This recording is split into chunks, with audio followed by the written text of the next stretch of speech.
Right, it's time we had a chat. We need to have a serious discussion about Darwin Nunez because now more than ever, it feels like the Liverpool fan base is growing tiresome of the Uruguayan international, following what can only be called a disaster class in the Reds' recent 3-3 draw with Newcastle. For 2 years now, the attacker has been the subject of debate, praise, controversy, and of course, criticism, with the fan base often being split down the middle as to whether or not the player we bought from Benfica in 2022 for a club record £85 million is good enough to lead the line for the club. Now, what we're going to do today is look at both sides of the spectrum. We're going to look at both the good and the bad offered by the Reds number 9 and judge for ourselves whether or not there is still a future at Liverpool for him. Now, just want to make it very clear, this video is not made to completely slander or praise the man. This is purely opinion, being based off of facts, stats, and figures to come to a reasonable outcome. And if you like what you see, then make sure to click like and subscribe as we try and reach 3,000 before the end of the year. So where do we start? Well, to be honest, the first thing we should look at is the recent form of the man himself. As well, it's easy to focus on just goals and assists. Like any footballer, there is more to it. Now, one thing that any attacker is judged on, rightly so, is their attacking metric. So far, during the 2024-25 Premier League season, Darwin Nunez has scored just 2 goals, with those being against Bournemouth and Aston Villa, with 5 matches in between them, and the second goal against Villa being during game week 11. By this same stage last season, Nunez had scored 4 goals, with him netting twice in the same fixture against Newcastle to give Liverpool a dramatic late win, once against West Ham and once against Nottingham Forest for another dramatic finish to the match. So this shows there is a fall off in his goal output for the club, and to be honest, 4-11 was a decent record, but not great. So a 2-11 output at the same stage is poor, even without the comparison. Not to mention that 3 of those 4 goals last season were match winners, so they have a more sizable impact compared to the 2 he scored this season. Now, what about assist? Well, Darwin Nunez has only recorded 1 assist this season, which came in Liverpool's 2-2 draw against Arsenal at the Emirates when he set up Mo Salah for that equaliser. Now, by comparison, at the same stage last season, Nunez had provided 3 assists in 3 separate matches, showing he was having a wider impact across the campaign as opposed to small patches of effectiveness, with none of his assists taking place in a match which he scored in also. In fact, between game week 6 and 12, Nunez scored 2 goals and provided 3 assists, meaning he had 5 goal involvements in those 6 matches, with only Mo Salah having more in that time. So clearly there's been a diminishing return in Nunez's output with regards to goals and assists, but does that mean he's getting less chances this season? Last season, after 14 games, Darwin Nunez had registered 42 shots, with 17 of those being on target. By comparison, this Nunez has only recorded 16 shots, with just 7 of those being on target. So while his percentage of these being on target is better, the overall number has dropped drastically. However, this could be put down to the number of minutes played, as during the 23-24 season, Nunez played 778 minutes by the end of game week 14, as opposed to this season, where he has played just 624, almost 2 full matches worth of minutes less. Another thing to explore with regards to a chance creation is his overall position on the pitch. Under Klopp, Nunez just was to press the front line and position himself higher up the pitch, meaning that more chances would come to him, especially with Trent and Robertson putting in the attacking numbers they were in Klopp's system. However, this season, Arne Slot has been asking Nunez to drop a lot deeper. In fact, if you look at the average player positions for the recent matches Liverpool played against Real Madrid and Newcastle, you'll see that Nunez is deeper than both wingers and even Curtis Jones throughout the duration of the matches, with it being clear that Slot wants him to try and dictate play more than be on the receiving end of it. However, the stats don't make him look any better in this regard either. Keep in mind he's played less minutes, but last season after 14 matches, Nunez registered 30 shot creating actions compared to this season where he's registered just 16, and even the amount of passes made, the metric is down, with him picking up just 146 completed passes in the 23-24 season compared to just 80 this term. So if Slot is wanting someone to drop deep and dictate play, then maybe Nunez isn't the one to be looking at in terms of his passing.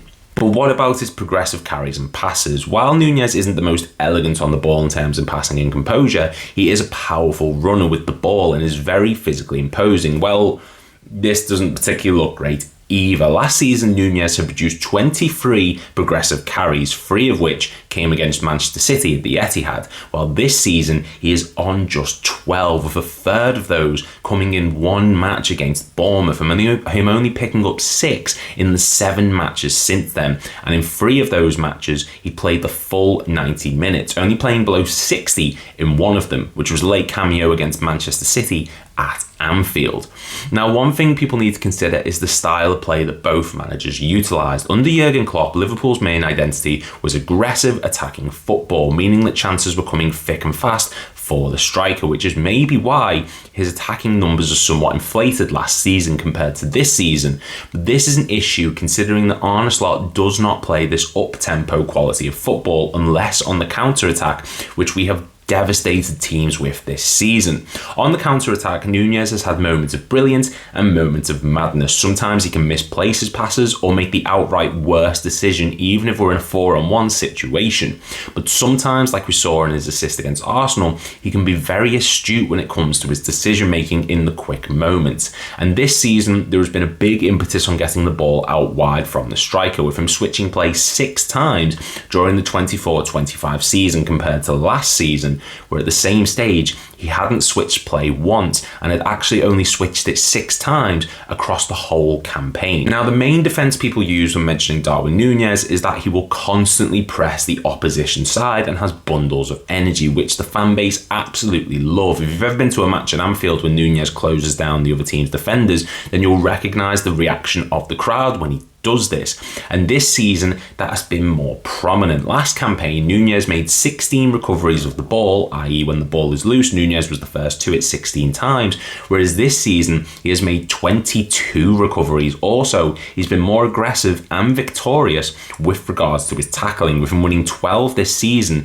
compared to just 7 last season at the same point, with 9 of them this time around being in the defensive third of the pitch, showing that Arne Slot clearly values the defensive aspect of the attacker, which may explain why he's been deployed so deep in the Liverpool front line. Now, keep in mind that those defensive numbers are even more impressive when you factor in the minutes played this season compared to the last. And once Nunez wins the ball back deep, his ability to successfully navigate defenders has also improved, with him producing just 3 successful take-ons last season compared to 6 this time around. So we can see that this season Nunez has declined in terms of goals and assists and shots and even minutes played, but has improved in terms of his defensive output, which the striker is clearly loved for by fans of the club. So now we need to look at the chances missed, because this is the main reason this list is a thing, because of the misses he produced during the Newcastle match, with him missing 2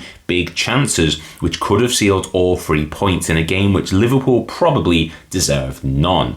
Since his arrival in the Premier League in 2022, Darwin Nunez has missed 50 big chances. During the 22-23 season, he ranked 3rd in this metric across all Premier League players, and last season he ranked 2nd, behind only Erling Haaland.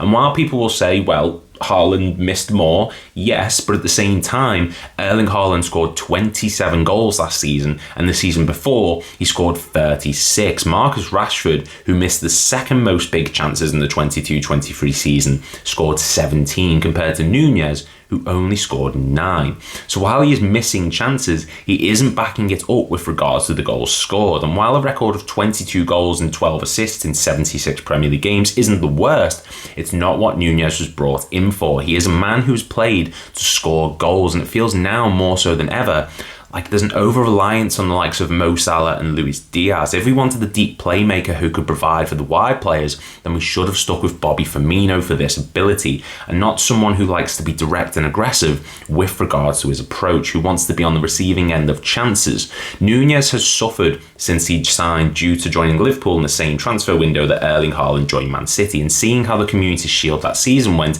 that also didn't help with him scoring and Haaland missing a sitter. Not only that, but he joined in a transfer transfer window where fans were clamouring for a centre-back and a number 6. So seeing our club's transfer fee record broken on an attacker wasn't something that fans were particularly thrilled about. I do believe that Nunez has qualities that other strikers don't possess, but the decline in shots and progressive movement, the big chances missed in games like Everton and Luton last season and Newcastle this season show that he needs to add that clinical edge to his game. I do want to see him succeed, but I'm honestly not sure he is the man for Slot's system, which seems to need a false 9 style player. He scores the terrific chances that no one should be able to score. There's a whole plethora of them. Real Madrid, Sheffield United, even this season, his goal against Bournemouth was superb.